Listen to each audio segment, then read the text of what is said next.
Hello mga mare, welcome to my mini vlog.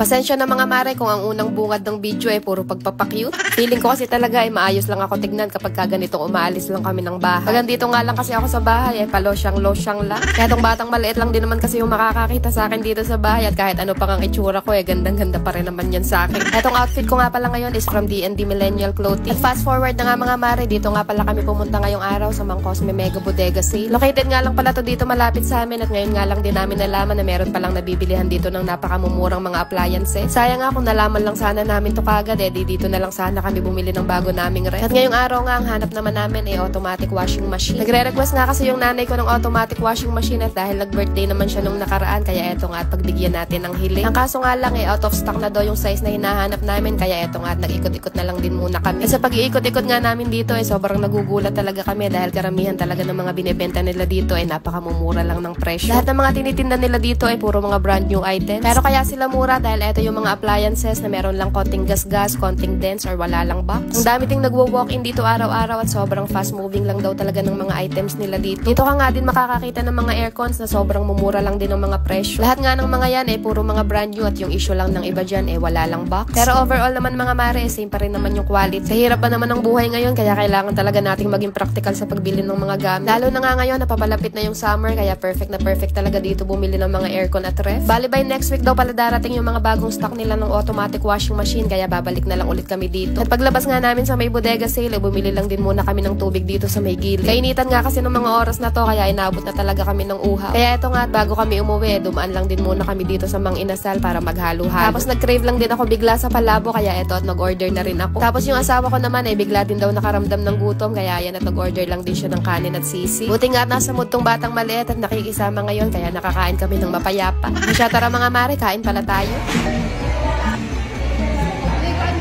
At nung nakaraang araw pala mga mare, dumating na rin tong bagong TV na na-order namin sa TikTok. Mahigit 4,000 pesos lang namin to nabili. Smart TV na siya, tapos 32 inches na. Mumurahing brand lang talaga to mga mare, kaya sana lang talaga magtagal siya sa amin. Bale, ilalagay pala namin to dun sa kwarto namin dahil yung TV nga namin dun ilang buwan na ring sira. Mas masarap kasi talagang manood ng TV sa kwarto habang nagpapahinga at habang nakahiga ka na sa gabi. At ayan nga, pagkabukas namin ng TV, malinaw din naman yung screen niya. Iniisip ko nga na baka malabo or pixelated yung dating, pero hindi naman dahil malinaw din naman siya. Sulit na rin naman sa halagang mahigit 4K at sana lang talaga magtagal to sa amin. So ayun nga mga mare, meron dito isang batang maliit na kanina pa excited sa bagong TV.